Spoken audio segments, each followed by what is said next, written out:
What happened that night changed everything.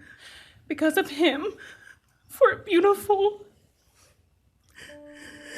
genuine, compassionate people were taken from this world for no reason. Dylan Mortensen, one of the surviving roommates who was in the King Road house the night her 4 friends were brutally murdered, speaking publicly for the first time. He is a hollow vessel, something less than human, a body without empathy, without remorse. He chose destruction. He chose evil. He feels nothing. Describing how her life has been shattered in a victim impact statement at the sentencing of Brian Kohberger. I can't breathe. I can't think. I can't stop shaking.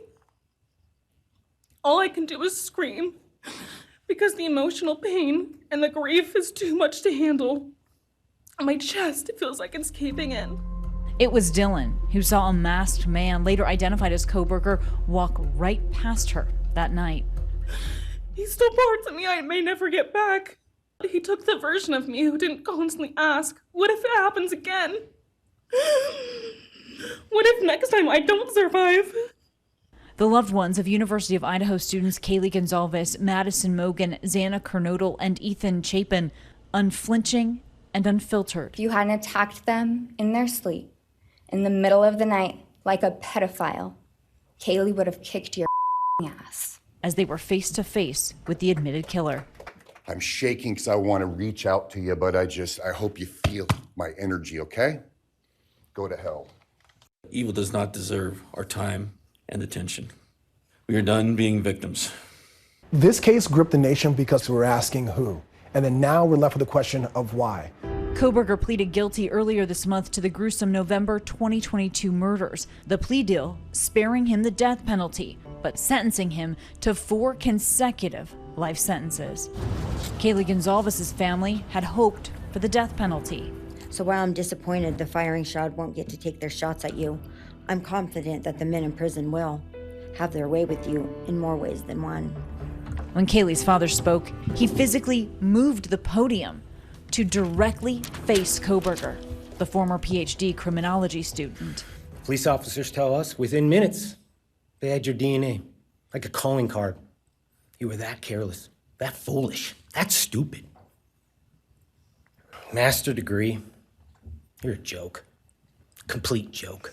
Her sister with a fiery rebuke of the murderer. You're pathetic. You aren't special or deep, not mysterious or exceptional. Don't ever get it twisted again. No one is scared of you today. No one is intimidated by you. No one is impressed by you. No one thinks that you are important. The pain and grief also palpable among the families of Xana Kernodle and Madison Mogen. The innocent life of Xana that you stole from myself and my family, and the destruction it has caused. I am washing my hands of you. I just don't know what to say right now. Except I just miss her so much, and I just love her. This shouldn't have happened. Ethan Chapin's family choosing not to attend court today, but to honor him privately instead. The sentencing, in my view, the time has now come to end Mr. Kohberger's 15 minutes of fame. Closing the book on a case that has gripped the nation and offering new details on the murders. America needs to hear it, that the details are far more horrific than anybody ever imagined. Motive is a very elusive thing because it oftentimes exists in the mind of the convicted killer. Unless that individual gives it up in an interrogation or telling an inmate, we may never know what Brian Kohberger did or why he did it. Every detail that has emerged from the investigation adding to the horror of what happened. This happened in our house, we don't know what. From chilling 911 calls to this selfie released in court records, prosecutors saying Kohberger took it just hours after the murders. That night, Kaylee and Maddie, newly 21 and lifelong best friends, went to a popular campus bar around 10 p.m. They're later seen at the grub truck, laughing and ordering food. This video appears to be the last time they were seen alive. Authorities say their roommate Xana and her boyfriend Ethan, both 20, were at a fraternity party earlier that same night, arriving home around 1:45 a.m. It would be the last hours of their lives. According to court documents, between 4:22 and 4:24, one surviving roommate texts the other saying she saw a man clad in black I'm freaking out right now. No, it's like a ski mask almost. And weeks later, Kohberger was arrested at his parents' home in Pennsylvania. Last night, detectives arrested 28-year-old Brian Christopher Kohberger.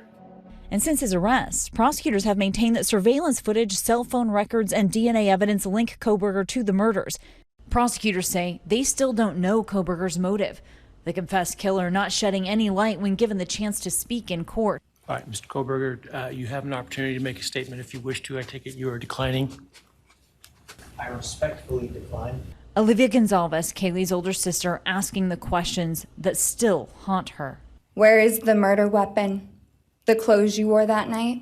What did you bring into the house with you? What was the second weapon you used on Kaylee? What were Kaylee's last words?